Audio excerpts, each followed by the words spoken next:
எழுச்சி வணக்கம். April 12 RK நகர் தொகுதியில இடைத்தேர்தல் நடக்க போகுது. தமிழக அரசியல் மாறி வரும் இந்த சூழ்நிலையில இந்த தேர்தல் நம்மளுடைய வரலாற்றிலேயே ரொம்ப ரொம்ப ரொம்ப முக்கியமான தேர்தல் அப்படின்னு தான் சொல்லணும். ஆர்கே நகர் தொகுதியில கிட்டத்தட்ட 2,60,000 வாக்காளர்கள் இருக்காங்க. இதுல 88 திருநங்கைகளும் அடக்கம். ஆண் வாக்காளர்களை விட பெண் வாக்காளர்களின் எண்ணிக்கை அதிகம். சோ பெண்கள் மட்டும் நினைச்சாலே போதுங்க, இந்த தேர்தல்ல ஒரு சிறந்த ஊழலற்ற நல்ல எம்எல்ஏவை நம்மளால தேர்ந்தெடுக்க முடியும். இந்த இடைத்தேர்தல்ல ஆர்கே நகர் தொகுதியில எந்தெந்த கட்சியை சேர்ந்தவங்க போட்டியிட போறாங்க அப்படிங்கறத இப்ப நம்ம பார்க்கலாம்.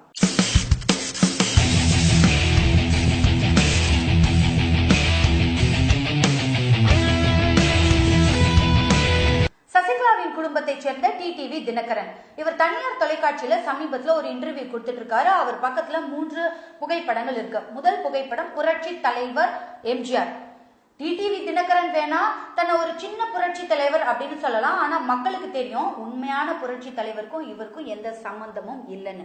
அடுத்த புகைப்படம் செல்வி ஜெயலலிதா. அவங்க உயிரோடு இருக்கிற வரைக்கும் இந்த டிடிவி தினகரன் போயஸ் தோட்டத்துக்குள்ளேயும் கட்சிக்குள்ளேயும் வரக்கூடாதுன்னு ரொம்ப திட்டவட்டமா இருந்தாங்க. அடுத்த புகைப்படம் டிடிவி தினகரனின் சின்னம்மா. என்கிட்ட கேட்டீங்கன்னா உச்ச நீதிமன்றத்தால குற்றவாளின்னு தீர்ப்பளிக்கப்பட்டு பெங்களூர் சிறையில் அடைக்கப்பட்டிருக்கும் குற்றவாளி தான் சசிகலா.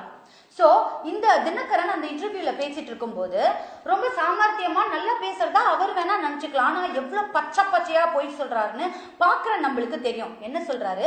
செல்வி ஜெயலலிதா உடல்நிலை சரியில்லாம அப்பல்லோ மருத்துவமனையில் அனுமதிக்கப்பட்டிருக்கும் போது குற்றவாளி சசிகலாவிடம் நான் வெளியில வந்த உடனேயே டிடிவி தினகரனை உடனடியா கட்சியில சேர்த்துக்கணும் அப்படின்னு சொன்னாங்களாம். பாவம், அப்படி சொன்னதாலேயோ என்னவோ மருத்துவமனையிலிருந்து வெளியில வரும்போது அவங்க உயிரோடவே இல்லை.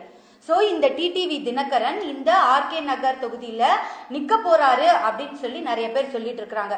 டிடிவி தினகரனை பொறுத்த வரைக்கும் மக்கள் முட்டாள்.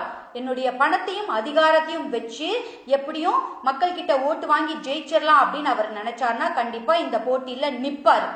ஆனா மக்கள் கொஞ்சம் ஜாக்கிரதையானவங்க, புத்திசாலிங்க, நம்மள நேரடியா அவங்க ஏத்துக்க மாட்டாங்க. அதனால நம்ம கும்பல்ல இருந்து யாராவது ஒருத்தரை நிக்க வச்சு புரட்சி தலைவர் பேரை சொல்லியும் செல்வி ஜெயலலிதா பேரை சொல்லியும் எப்படியாவது அவங்கள ஜெயிக்க வச்சிடலாம். ஜெயிச்ச பிறகு சின்னம்மாவின் ஆசையால தான் இங்க ஜெயிச்சாங்க அப்படின்னு அவர் அப்படியே பிளேட்டை மாத்தி போட்டுருவாரு.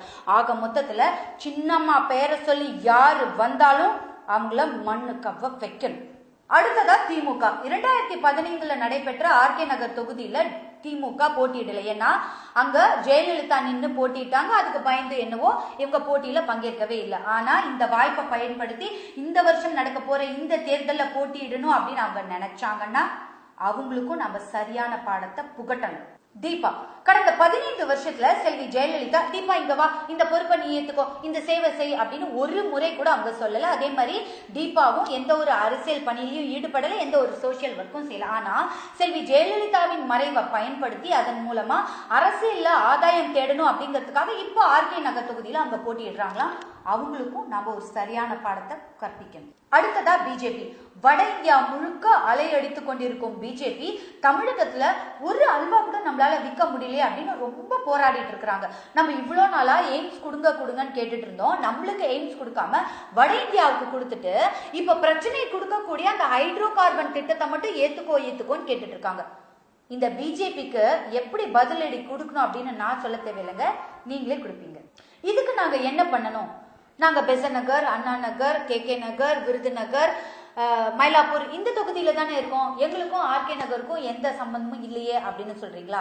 நீங்க பண்ண வேண்டியது ஆர்கே நகர் தொகுதியில இருக்கக்கூடிய காசிமேடு, தண்டையார்பேட்டை, கொருக்குப்பேட்டை, பழைய வண்ணாரப்பேட்டை, புதிய வண்ணாரப்பேட்டை, கொடுங்கையூர், ராயபுரம் இந்த பகுதியில் இருக்கக்கூடிய உங்களுடைய ரிலேட்டிவ்ஸ், ஃப்ரெண்ட்ஸ், கொலீக்ஸ் எல்லாருக்கும் நீங்க பார்த்துட்டு இருக்கக்கூடிய இந்த காணொலியை பகிர்ந்துக்கோங்க. ஏன்னா ஆர்கே நகர் தொகுதியில் இருக்கக்கூடிய இந்த பகுதிகள் எல்லாமே சென்னையில இருக்கக்கூடிய மிகவும் பின்தங்கிய பகுதிகள். இந்த இடைத்தேர்தல் மூலமா நம்மளுக்கு ஒரு நல்ல முடிவு வந்துச்சுன்னா தமிழக அரசியல்ல ஒரு ஆரோக்கியமான மாற்றம் ஏற்படும். ஆனா ஒரு மோசமான முடிவை நாம சந்தித்தோம் அப்படின்னா தமிழக அரசியல்ல ஒரு மோசமான எதிர்காலம் தான் நம்மளுக்கு கிடைக்கும். ஸோ ஆக மொத்தத்தில் இந்த காணொலியை நீங்கள் எல்லார் கூடயும் பகிர்ந்துக்கோங்க. உங்கள் ஃப்ரெண்ட்ஸை www.எழுச்சி.inல ரெஜிஸ்டர் பண்ண சொல்லுங்க. அவங்களுடைய ஃபோன் நம்பரை ஷேர் பண்ண சொல்லுங்க. ஆர்கே நகர் தொகுதி பற்றிய முழு விவரத்தையும் வேட்பாளர்களுடைய முழு விவரத்தையும் நாங்கள் அவங்க கூட நேரடியாக ஷேர் பண்ணிக்கிறோம். எழுச்சி இந்த மாதிரி விழிப்புணர்வை மட்டுமே சொல்லிட்டு இருக்கிறீங்களே, உங்களுடைய அடுத்த ஸ்டெப் என்னதான் அப்படின்னு கேட்குறவங்களுக்கு எழுச்சி மூலமா ஒரு நல்ல தாக்கத்தை கூடிய விரைவில் நாங்கள் ஏற்படுத்துவோம். உங்களுடைய கருத்துக்களை எங்க கூட பகிர்ந்துக்கோங்க.